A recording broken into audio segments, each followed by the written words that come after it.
Hi hello welcome to my channel. ఇక కథలోకి వెళ్ళిపోదాం. మీ సపోర్ట్ని అందిస్తారనుకుంటున్నాను. అది ఒక పెద్ద ఫేమస్ కళ్యాణ మండపం. ఆ మండపంలో ఒక అందాల రాశి ఇంకా అమాయకపు అయిన చక్కని చుక్క లాంటి అమ్మాయి పెళ్ళి జరగబోతుంది. మరికొన్ని నిమిషాలతో పెళ్లి కూతురులాగా అందంగా ఆకుపచ్చ చీరలో పింక్ కలర్ బోర్డర్ ఇంకా వంటి నిండా జ్యువెలరీతో చందమామలాగా మెరిసిపోతుంది ఆ అమ్మాయి. పంతులు గారు పెళ్లి కూతుర్ని తీసుకుని రమ్మని చెప్పగానే ఆ అమ్మాయి వాళ్ళ అమ్మ వచ్చి అందంగా మెరిసిపోతున్న అమ్మాయిని చూసి మురిసిపోతూ పెళ్లి మండపంకి తీసుకొని వెళ్ళి పెళ్లి కొడుకు పక్కన కూర్చోబెడతారు. అప్పుడే ఆ మండపంలోకి ఒక 10 మంది బాడీ గార్డ్స్ వచ్చి చుట్టుముడతారు. వాళ్ళ మధ్యలో నుండి ఒక 6 అడుగుల అందగాడు వచ్చి పెళ్లి కూతురుని ఈవెల్ స్మైల్తో చూసి ఫాస్ట్గా తనని లాక్కొని వెళ్ళిపోతుంటే ఆ అమ్మాయి వాళ్ళ తల్లిదండ్రులు ఆపాలని చూస్తుంటే అతని అంగరక్షకు చేతిలో గన్తో పైన పెట్టి గన్తో షూట్ చేస్తారు. అతను ఆమెను లాక్కొని వెళ్ళి ఫోర్స్గా కారులో నెట్టి అతను కూడా కారులో కూర్చొని డ్రైవర్కి సైగ చేస్తాడు. ఆ అమ్మాయి ఎవరు నువ్వు, ఎందుకు నన్ను తీసుకొని వెళ్తున్నావు అని ఎంత గింజుకుంటున్నా అతను ఏమీ పట్టనట్టు అతని ల్యాప్టాప్లో వర్క్ చేస్తాడు. హాఫ్ అన్ అవర్కి ఒక పెద్ద మాన్సూన్ ముందు కారు ఆగుతుంది. అతను తను మళ్ళీ బలవంతంగా లోపలికి లాక్కొని వెళ్ళి విసురుగా పడేస్తాడు.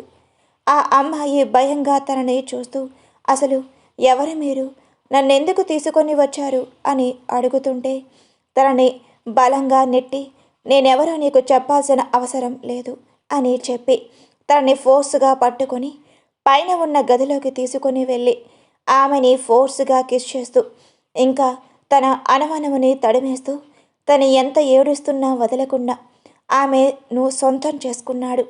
అలా ఆ రాత్రి మొత్తం అతని ఆవేశం చల్లారే వరకు తనని పిచ్చగా అనుభవిస్తాడు. అతని దాడికి స్పృహ తప్పి పడిపోతుంది. అయినా ఏం పట్టనట్టు అతను ఉంటాడు. అతని పేరు Abhiram Nandan, AN company CEO. ఎంత అందగాడు, అంత పొగరు, ఇంకా డబ్బు ఉంది అని అధికారం దర్పం కూడా చాలా ఎక్కువ. ఎవరిని లెక్క చేయడు. అతను ఏమనుకుంటే అదే అయిపోవాలి. అతను తీసుకొని వచ్చిన అమ్మాయి పేరు ఆనంది. నెక్స్ట్ డే నుంచి ఆనందిని ఆ ఇంటి పని మనిషిగా మారుస్తాడు. అతను ఏం చెప్తే అదే చెయ్యాలి. డే మొత్తం ఇంటి పని ఇంకా వంట పని చేస్తుంది. ఇంకా నైట్ అంతా ఆనందిని తను ఇంకా బాధపడుతూ ఉంటాడు. తనని తీసుకొని వచ్చి అప్పుడే 15 రోజులు అయిపోతుంది. ఆనంది చిన్న తప్పు చేసినా అతనికి ఇష్టం వచ్చినట్టు తనని తిడుతూ టార్చర్ చేస్తూ ఉంటాడు. అసలు ఎందుకు ఇతను ఇలా చేస్తున్నాడో ఆనందికి కూడా తెలియలేదు. అలా రోజులు గడుస్తూ ఉన్నాయి. ఆనంది పేరెంట్స్ తను ఏదో తప్పు చేసింది అని అనుకొని తన గురించి కూడా మర్చిపోయి ఆలోచించడం కూడా మానేస్తారు. అలా ఒకరోజు ఆనంది రూమ్స్ అన్నీ క్లీన్ చేస్తుంటే ఆ మాన్సన్లోకి ఒక అమ్మాయి వస్తుంది. ఆనందిని చూస్తూ తనలో తానే నవ్వుకుంటుంది. ఆనందిని ఒకప్పుడు ఎవరు చూసినా తన అందంకి పడిపోయేవారు. కానీ ఇప్పుడు ముతక చీర కట్టుకొని ఆ ఇంట్లో పని మనిషి కూడా కొంచెం డిగ్నిటీతో ఉంటుంది. ఆనంది లైఫ్ ఆ ఇంట్లో అంత దారుణంగా ఉంటుంది. ఆనందాన్ని చూస్తూ హాయ్, ఎలా ఉంది ఈ కొత్త లైఫ్ని, బాగా ఎంజాయ్ చేస్తున్నట్టున్నావు అని వెటకారంగా అంటుంది. ఆనంది ఆ అమ్మాయిని చూసి ప్రీతి నువ్వా అని తనని చూస్తుంది. ప్రీతి కన్నింగ్గా స్మైల్తో నాతో పెట్టుకుంటే ఎలా ఉంటుందో నీకు ఇప్పుడు బాగా తెలుస్తుంది అనుకుంటా. నీకు ఒక మంచి న్యూస్ చెప్పనా, నువ్వు పెళ్లి చేసుకోవలసిన విశ్వాని నేను పెళ్లి చేసుకున్నాను అని ఈవెల్ స్మైల్తో చెప్తుంది. ఆ మాట విన్న ఆనందికి దుఃఖం తన్నుకు వస్తుంది. ఆనంది అలా ఏడుస్తూ ఉంటే నీకు ముందే చెప్పాను కదా విశ్వాని వదిలేయమని, కానీ ప్రేమ అని నేను ఇష్టపడ్డాను అని వాడిని నువ్వు పెళ్లి చేసుకోవాలి అని అనుకున్నావు. కానీ ఇప్పుడు ఏమయ్యింది, నీకు విశ్వ దూరం అయ్యాడు, నువ్వు మా అన్నయ్యకి కీప్ అయ్యావు అని తనని అవమానించి వెళ్ళిపోతూ మళ్ళీ వెనక్కి వచ్చి ఇంకో విషయం చెప్పాలి అని సిగ్గుపడుతూ నాకు ఇప్పుడు 2వ నెల అని నవ్వుకుంటూ వెళ్ళిపోయింది. తను అలా వెళ్ళిపోగానే అభిరామ్ నందన్ ఇంట్లోకి వస్తాడు. అతన్ని చూసి కోపంగా అభి కాలర్ పట్టుకొని, మీరు మీ చెల్లెల కోసం నా జీవితం నాశనం చేస్తారా? మీకు అసలు సిగ్గుగా లేదా అని ఏడుస్తూ అడుగుతుంటే ఆనందని కోపంగా కొట్టి, నీకు ఎంత ధైర్యమే నా కాలర్, ఈ అభిరామ్ నందన్ కాలర్ పట్టుకుంటావా అని తనని అక్కడే ఉన్న కొరడా తీసుకొని ఇష్టం వచ్చినట్టు కొడుతూ ఉంటాడు. అతను కొడుతుంటే కళ్ళల్లో నీళ్లు కారుతూ ఉన్నాయి. కానీ తను ఆపలేదు. కొట్టిన బాధపడుతూ ఉంటుంది. అభి కోపం పోయే వరకు తనను తిట్టి అక్కడి నుండి తన చెయ్యి పట్టుకొని ఏడ్చుకుంటూ గదిలోకి వెళ్ళి తనపై తన కోరిక తీర్చుకుంటాడు. అతను ఏం చేస్తున్నా అడ్డు చెప్పకుండా ప్రాణం లేని బొమ్మలాగా ఉంటుంది. 3 గంటల తర్వాత తనని వదిలి బాల్కనీలోని సిగరెట్ స్మోక్ చేస్తూ ఎవరికో కాల్ చేసి మాట్లాడి వస్తాడు. ఆనందేకి అసలు ఎందుకు బ్రతికి ఉన్నాను అనిపిస్తుంది. అలా ఏదో ఆలోచిస్తూ ప్రీతి మాటలు గుర్తుకు వచ్చి గట్టిగా కళ్ళు మూసుకొని విశ్వాని గుర్తు చేసుకుంటుంది. ఆనంది MBA చదువుతుంది. అదే కాలేజీలో విశ్వ ఇంకా ప్రీతి కూడా అదే క్లాస్ చదువుతున్నారు. విశ్వకి ఆనందిని చూడగానే ఏదో ఫీలింగ్ కలుగుతుంది. ప్రీతి విశ్వాని చూసి అతను హ్యాండ్సమ్ లుక్స్కి ఫిదా అయిపోయి అతన్ని ఇష్టపడుతుంది. కానీ విశ్వకి ప్రీతి మీద ఎలాంటి ఫీలింగ్ లేదు.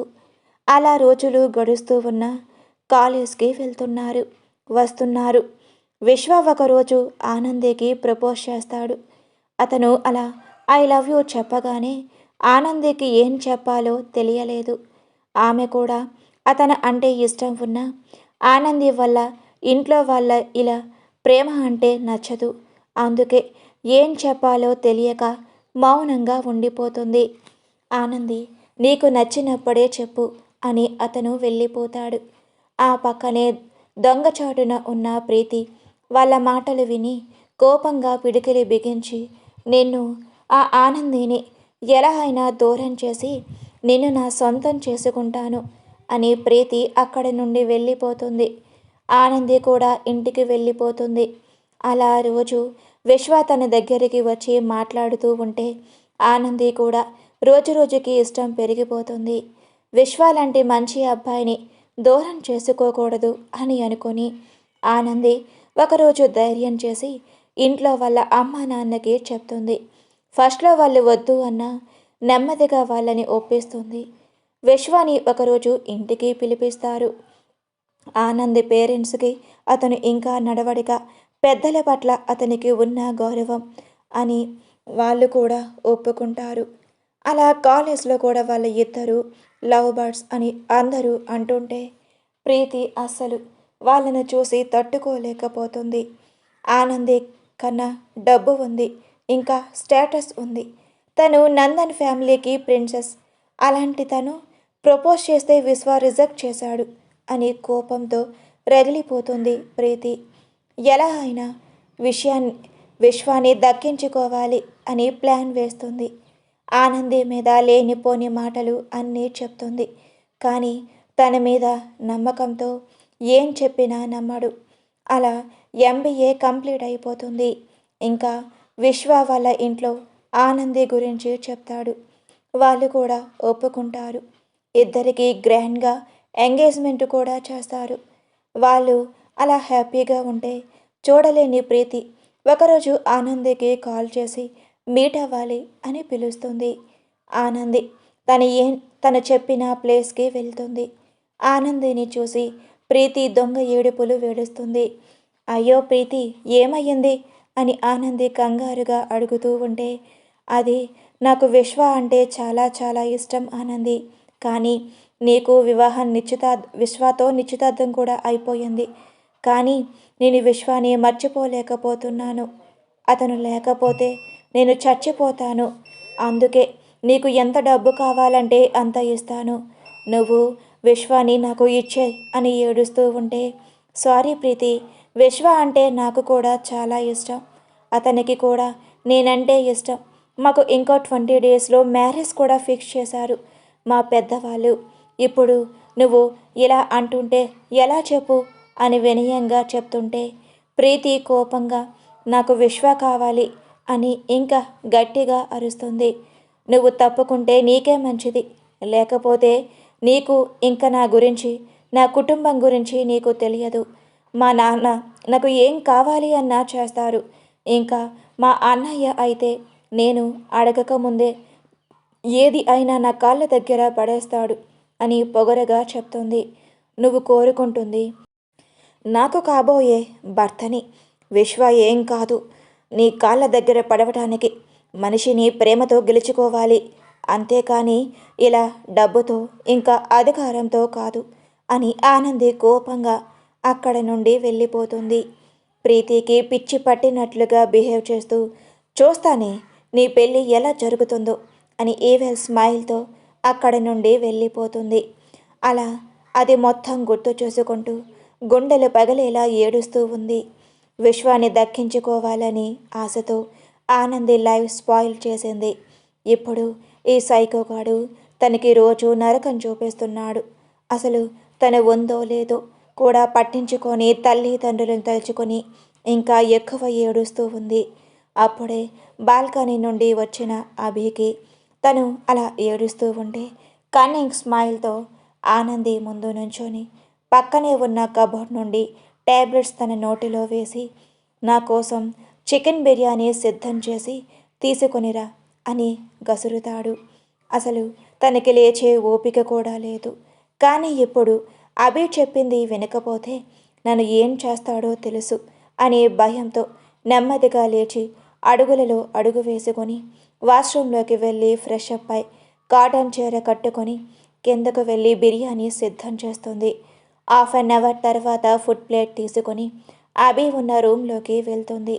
అతను ల్యాప్టాప్లో క్లయింట్తో మీటింగ్లో బిజీగా ఉంటాడు. ఆనంది ఫుడ్ ప్లేట్ టేబుల్ మీద పెట్టి అక్కడి నుండి కిచెన్ రూమ్లోకి వెళ్ళి నేల మీద పడుకుంటుంది. కొంచెం సేపు తర్వాత అభి గట్టిగా అరుస్తాడు. అతని అరుపులకి పడుకున్న ఆనందికి మెలకువ వచ్చి లేస్తుంటే తన వల్ల కావటం లేదు. ఫుల్గా ఫీవర్ వచ్చింది. ఎంతకీ ఆనంది రాకపోవటంతో అభికి కోపం వచ్చి కిచెన్లోకి వస్తాడు. ఆనంది చలికి వణికిపోతున్నా ఏం పట్టనట్టు ఏమే నీకు ఎన్నిసార్లు పిలవాలే అని ఫోర్స్గా తన చెయ్యి పట్టుకొని తన చెంప మీద లాగి కొడతాడు. ఆ దెబ్బ తట్టుకోలేక స్పృహ తప్పి పడిపోతుంది. అయినా చూడకుండా ఆమె కావాలనే నాటకాలు ఆడుతున్నావా అని ఇంకోసారి కూడా కొడతాడు. ఈసారి తన నోట్లో నుంచి బ్లడ్ వస్తుంది. కళ్ళు తెరవలేక మూసుకొని పోతుంటే విసురుగా తనని వదిలి బయటికి వెళ్ళిపోతాడు అక్కడి నుంచి. అభి కోపంగా నందన్ మాన్సన్కి వెళ్తాడు. అక్కడ హాల్లో విశ్వ కూర్చొని బాధగా కన్నీళ్లు పెట్టుకుంటాడు.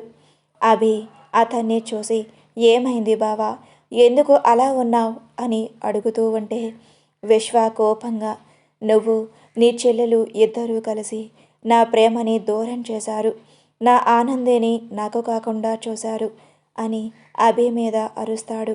బావా అసలు నువ్వు ఏమంటున్నావు? నువ్వు ఆ పనికిమాలిన దానిని ప్రేమించడం ఏంటి?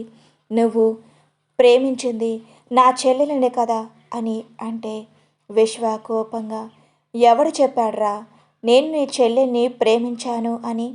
నేను ప్రాణంగా ప్రేమించింది ఆనందిని.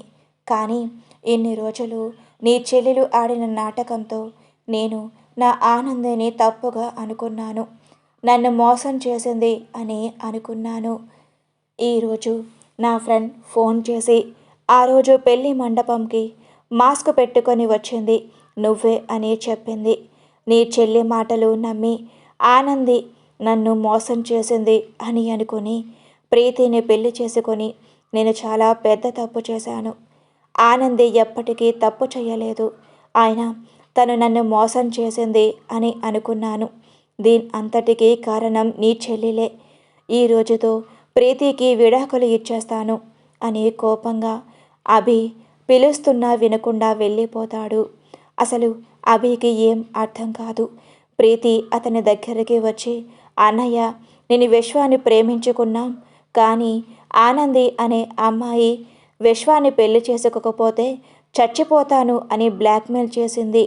విశ్వ తను ఎక్కడ చచ్చిపోతుందో అని, నన్ను నా ప్రేమని కాదు అని, ఆనందిని పెళ్లి చేసుకోకూడదు అని ఒప్పుకున్నాడు అని ఎక్కిళ్ళు పెట్టుకుని ఏడుస్తుంటే, చెల్లెలు చెప్పింది నిజమే అని అనుకొని వాళ్ళ పెళ్లి జరుగుతుంటే వెళ్ళి ఆనందిని తీసుకొని వచ్చేశాడు. ఆనందిని ప్రీతికి ఫోన్ చేసి బ్లాక్మెయిల్ చేసింది అని ప్రీతి చెప్పింది.